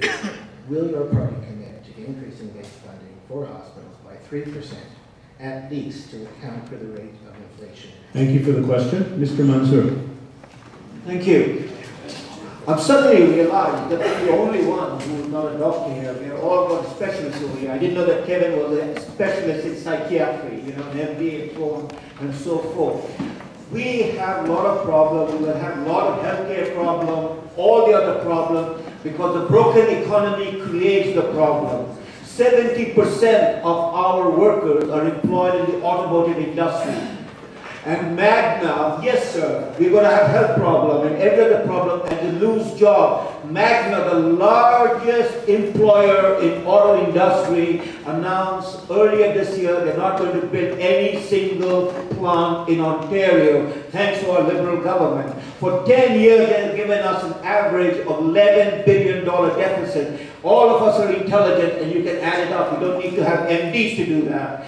And so we are in deep trouble, sir. We are in deep trouble. So you want to fix healthcare, you fix the economy, and you join me in fixing the economy. Mr. McKee. To answer your question, yes. I like this guy. And then Ms. Bryant, I'd like to give you the opportunity to answer that. Thank you, Mr. Murray, for that question, because absolutely indeed we are horrified that there is zero budget on the hospitals, and we would be putting funding back into the hospital system. But also, as I've already mentioned to you, we're looking at a number of frontline care projects which will help improve the work that you do by having clinics for registered nurse practitioners to be there, and also for people to be able to get that frontline service and not have to use the emergency rooms for just general kind of medical attention. So we at the NDP are definitely committed to reviewing the funding of the hospitals, because we can't go with zero budgets. Okay, everyone, that concludes all of our questions. I'm now going to give the candidates an opportunity to do... Thank you very much, and thank you for the organizers tonight. My name is Joan Curry, and I represent an organization called Family Directed Alternatives. We're a group of parents who work together to better the lives of our disabled children. One group that we haven't talked about tonight, and they're a very important group, these are young people who have reached the age of 18. They are developmentally, physically, and mentally challenged. They are no bigger than the average 10, 12, 14-year-old. They are medically fragile in that they have G-tubes, respirators. They have very complex care needs. Once they turn 18, they lose the services of their pediatricians, they lose the services of Children's Hospital, and they lose the services of any children's foundation, including respite care. One of the things that would ease the family's concerns when their child reaches 18 is that they would be able to continue with their doctors, with their respiratory therapists, with the surgery staff at Children's Hospital. Can that be done? And Mr. Mansur, it's not going to cost a cent. So I'd like to give the opportunity for Minister Matthews to address that question. I think just to echo the question because it's important. When a child with a disability or disabilities becomes 18, it's like a magic number where their entire healthcare team changes. And that transition is very poor, and I've witnessed that. So what can you do to help deal with something like that? I completely agree, and I thank you, Joe. You've been a marvelous advocate, and will continue to, I know. You know, this is an issue that we really need to focus on. It's the healthcare system is at its weakest in the transitions of care, whether it's from one institution to another or this kind of artificial age barrier that we set. So this is something that I would be very, very interested in exploring more with you and your members. The issue I thought you were going to raise is about self-directed care, and again, this is something that I think we have to really, really work on. As I said, if it's better for patients and better value for money, then let's just put our heads together and figure out how to do it. Minister Branscombe. Not Minister yet. It's been a long next. Go to conference? I talked earlier about the hub, so thank you for that. And I guess for me, the thing that I find exciting about this is it's patient-centered. You get the frontline experts from every aspect of the healthcare involved. So, and they would, my guess is that they would follow the patient, whether it's a child or not. No, that doesn't happen. I know, but that's what we're proposing. That's why we want the frontline people that deliver those services making those kinds of decisions. So I see that as a natural extension of our plan to have these health hubs managed by the frontline healthcare workers. How would you transition, or how would you deal with the fact that these children are now adults and they don't qualify for children's services?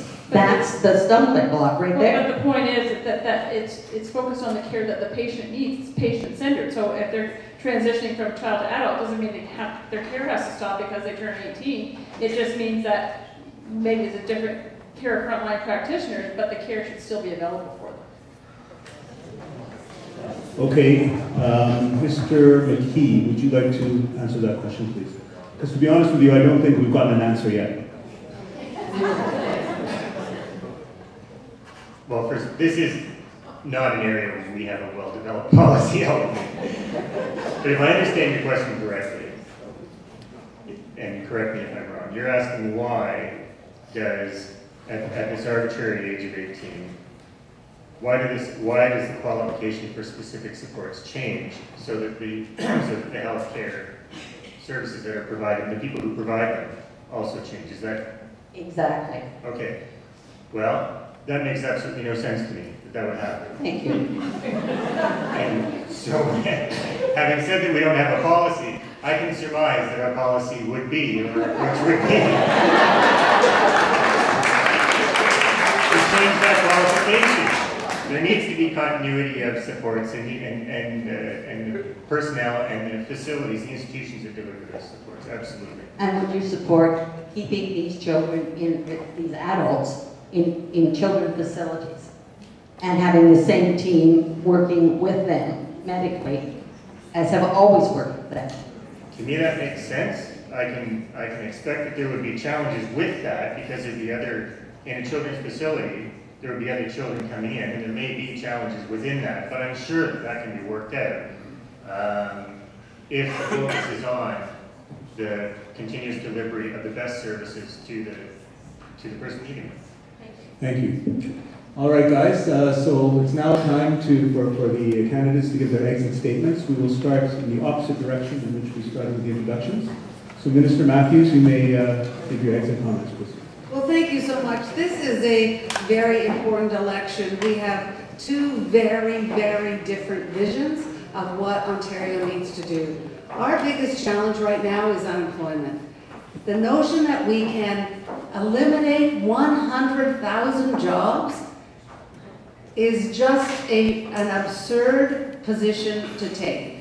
The Conservatives have not come clean on who those 100,000 people are, but I guarantee you, you cannot make massive cuts like that without impacting care. Whether it's mental health workers, whether it's people who work with children with special needs, those 100,000 cuts will be felt very hard in our healthcare system. I've been calling on Nancy to come clean, tell us what those 100,000 jobs are, be clear about what those cuts are. The math on their so-called $1 million job creation plan has been blown to smithereens. It is smoke and mirrors. They're promising to cut 100,000 positions so they can create 75,000 positions. That is not a job creation plan. At an earlier all-candidates meeting, Nancy Branscombe said the top 3 priorities: eliminate the deficit, cut taxes, and third, eliminate the debt, and then they'll get around to healthcare and education. Those are not my priorities. I don't think they're your priorities. We do need to create jobs. We do need to be fiscally responsible. But we cannot achieve those goals by eliminating 100,000 positions. So if you want lower taxes, then vote PC. If you want to support our economic recovery, get back to balance, and protect and improve the services, then I urge you to vote Liberal. Thank you.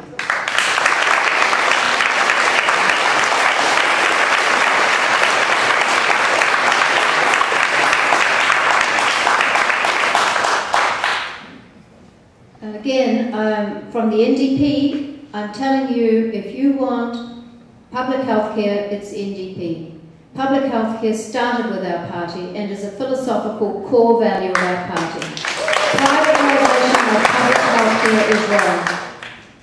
We in Ontario have seen an erosion of the services, and it's time for a change that moves us away from waste and scandal, a change that encourages transparency and accountability, a change where workers are supported, respected and acknowledged, all of you. 2 examples that I need to bring to your attention: Mr. Hudak's controversial attack on the RAND formula. The NDP will fight any attempt to undermine the RAND formula, which serves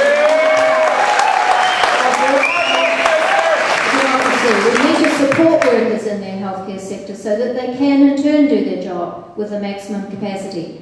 And the other attack that came on the nurses' pension plan, as most of you know, which is the HOOP plan, one of the most well-managed, fully funded pension funds in the country. The Liberals a couple of years ago went after the HOOP pension and with the intention of pooling it with all the other central provincial funds and putting them all into the same bureaucratic pension system. This does not make sense. We have to support healthcare at every level, and that's the people who work there.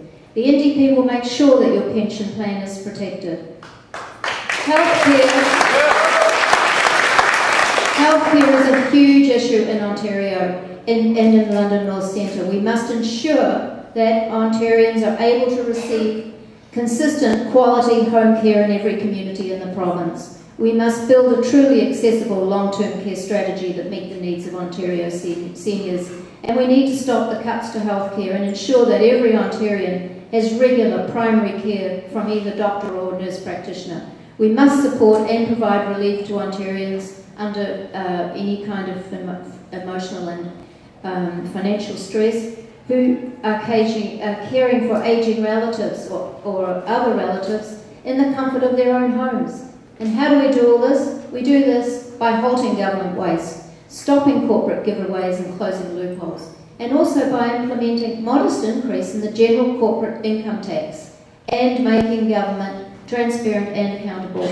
Mr Hudak's Conservatives still intend to make life harder for Ontarians by slashing away at the public sector, and don't think that we don't depend on that sector. Those years of scandal like eHealth and Orange and now Mars, waste and misplacement of our priorities, the Liberals have failed to meet the needs of the constituents of London North Centre and the rest of Ontario. It's my belief the only party is the NDP party to protect public health care, the system here in Ontario. Thank you, Ms. Bryant. Your time is up. Ms. Branscombe.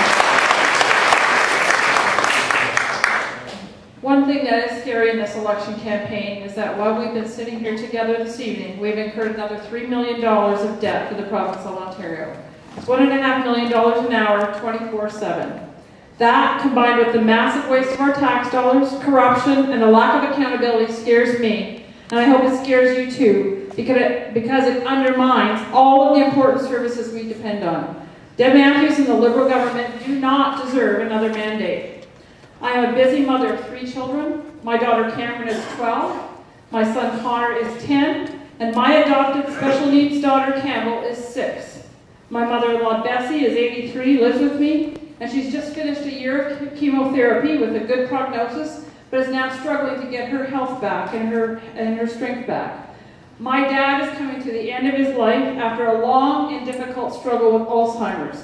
I visit him often at his long-term care facility, but it breaks my heart to see him deteriorating so badly. He's a war veteran and was a frontline public sector worker for his entire career. For the past 8 years, I've been your outspoken Ward 6 City Councillor. My proudest achievement was as chair of the Service Review Committee for 3 years. We were able to find $25 to $30 million of permanent savings from the city budget through redundancy, retirement, and ending projects that were of no more value to Londoners.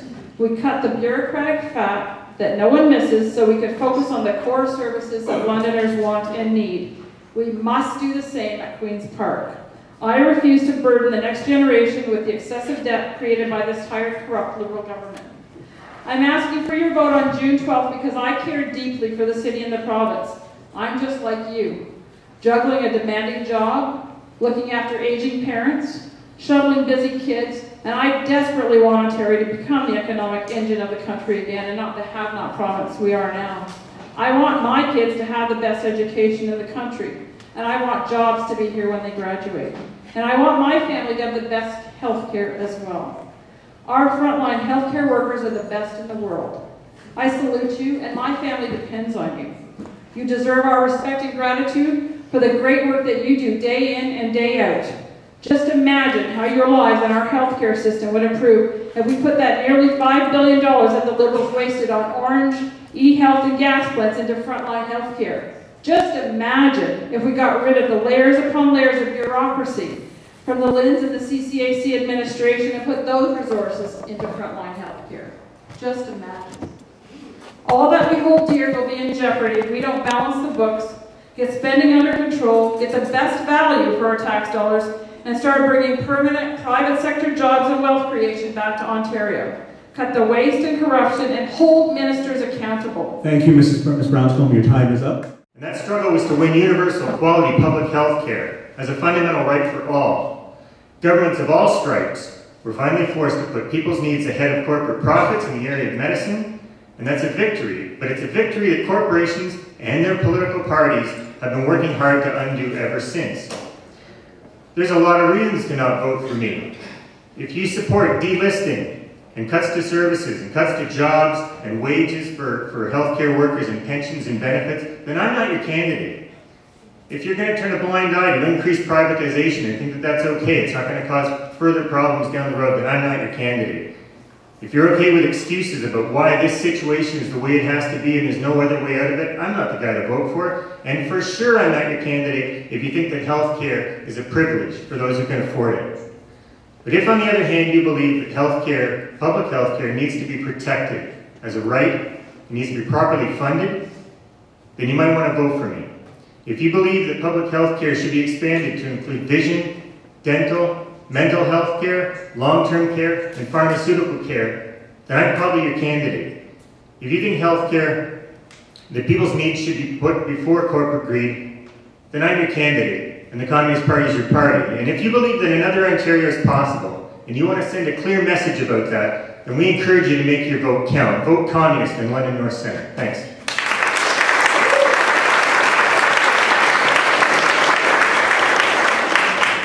So, it's been mentioned earlier that there's two clear choices, but that's wrong. There's more than clear choices. As you can see how many candidates there are. Each one of us has a unique vision for Ontario, and the Green Party's vision is simply to bring honesty, integrity, and good policy back to Queen's Park. We've seen the difference that one Green MP can make in Ottawa. That's what we want to bring to Queen's Park.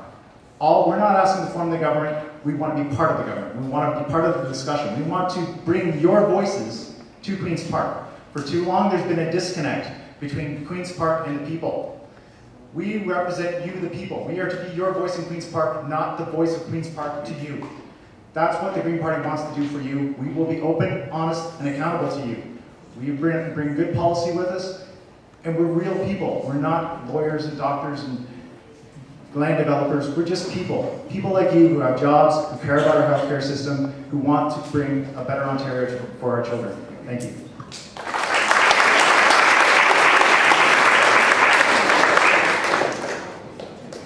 Well, ladies and gentlemen, you have heard all of us. I did not come here with my resume to seek a job as the director, as I said, of the London Health Centre. I came here seeking your support to be your representative at Queen's Park. My promise to you is I will represent you diligently, honestly, and tirelessly to protect the common good, the common public good, so that you do not feel cheated, betrayed, and your intelligence insulted. If I fail to keep my pledge, I would expect that you keep yours, that is, you keep the pink slip ready, as you have the pink slip, I hope, ready right now. We are inseparably dependent on the global economy. Our lives are more and more interconnected with others around the world. And this means we have no choice but to be competitive in this global economy if we want to maintain all the services we now take for granted. This means more urgently we waste no time in repairing Ontario's economy. That is my pledge to you. I know what needs to be done, and done with intelligence, with care, with sensitivity, not as Tim Hudak would be, a brain surgeon with a pickaxe. I stand apart and aside from the closed group of the three parties who have run Ontario down over the years, that now it is broke with a crushing debt burden of approaching $300 billion in an economy that is about $650 billion. You do your math. Which means we are bleeding. You're all healthcare workers. We are bleeding at $400 per second. We have to stop this bleeding right now. All of us. We have to put the tourniquet. You know how to put the tourniquet. And therefore you have to elect the person who can stop the bleeding. And that's why I have come this evening to you, asking you for your support, that you send me to Queen's Park. I could have lived, as I said in my opening remark, a pretty serene life, relatively comfortable. But that's not the challenge that we are facing as a province, that was the flagship of our country. The last time we had a balanced budget was in 1997. And now, Debbie said it's not true. You know, we can debate that over, you know. But the fact of the matter is, we are broke and we need your help to repair this economy. Ladies and gentlemen, it's events like this that make me proud to be Canadian. We have a lovely, diverse panel with a diversity of thought. And actually, you know, it takes a lot for all of you to put yourselves out there to criticism and questions and people prodding and poking you. So we thank you for coming and we thank you for taking all the questions.